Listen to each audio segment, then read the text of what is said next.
Hi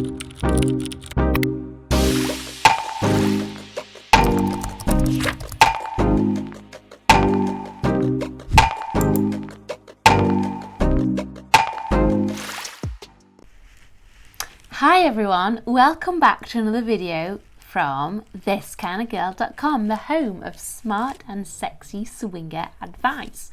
Today I am going to be sharing with you another video that follows on from my top blunders made by younger swingers.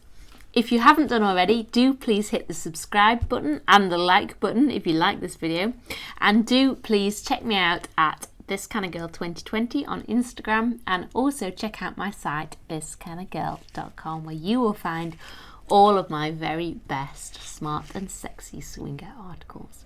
So let's get straight down into today's video and talk about blunders made by younger and less experienced swingers. Now, unfortunately for me, I didn't have a me when I first started swinging, so I learned the hard way, and that's what inspired me to make these videos. I did not want any of my fans and followers to go through what I went through. I definitely learned the hard way, so that is why I decided to make these videos and make the post. So, following on from my last video, number one, you need to understand that other swingers can be very shy.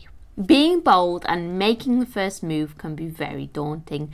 So it's really important to remember that other people are shy. So sometimes it does pay to approach them first. I have met many swingers over the years who, although have been very enthusiastic about playing with couples, have had no confidence to approach them in the first place. And I've only found this out because I've made the first move and they've been relieved when I have. Even online swingers can be shy, so sometimes sending a polite and friendly message can help kick-start the conversation. Tip number 2 is don't take rejection personally. I speak a lot about rejection. I make a lot of posts about it because it's something which is really fundamental to the swinger lifestyle, any type of dating lifestyle really, any type of dating advice, sex, relationships, love. We'll talk about rejection because it's something which we all experience. I get rejected from time to time in the swinging scene, so it happens to us all. Now, as I said, don't take rejection personally. It is easier said than done, and it is imperative to remember that we all face rejection.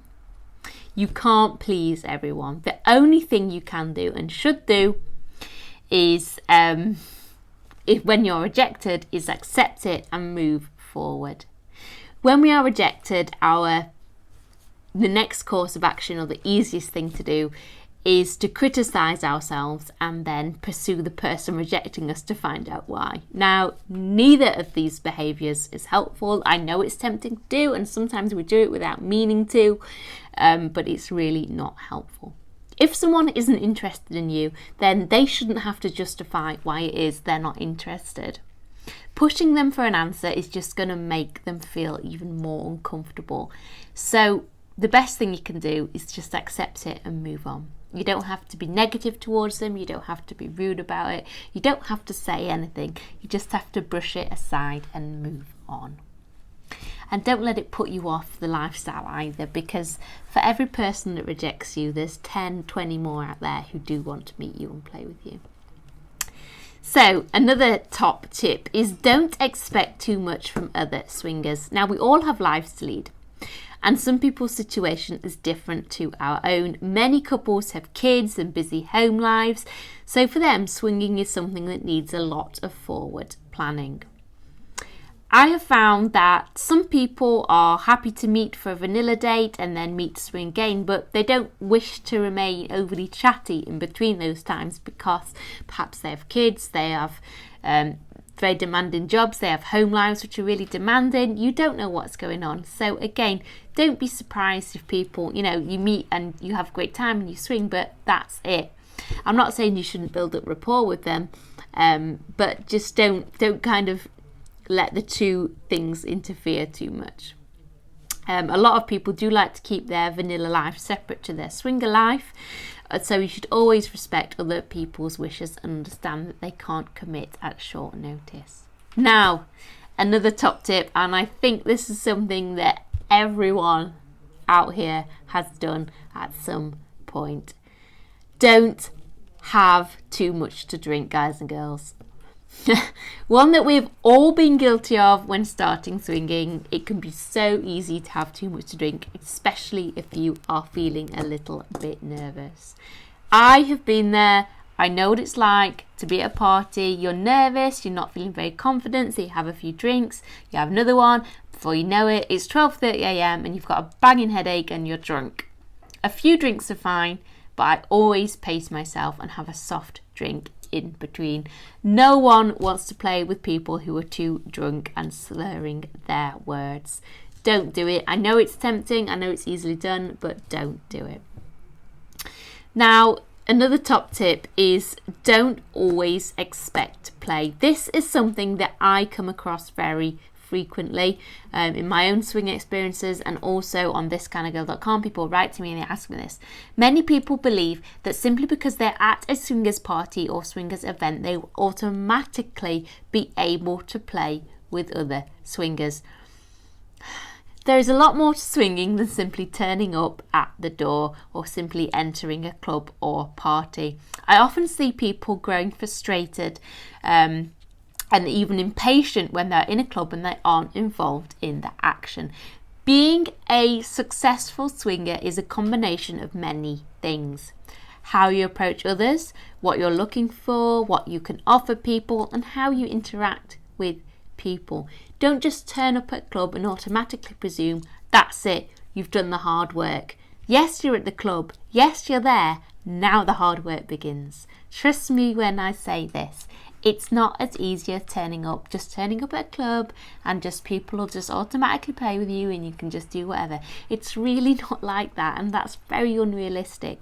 So another reason I started This Kind of Girl was to show people and help people and really let them get involved in the swinger lifestyle, but educate them and show them how it's done. You can hear that pleading in my voice. I've seen this so many times.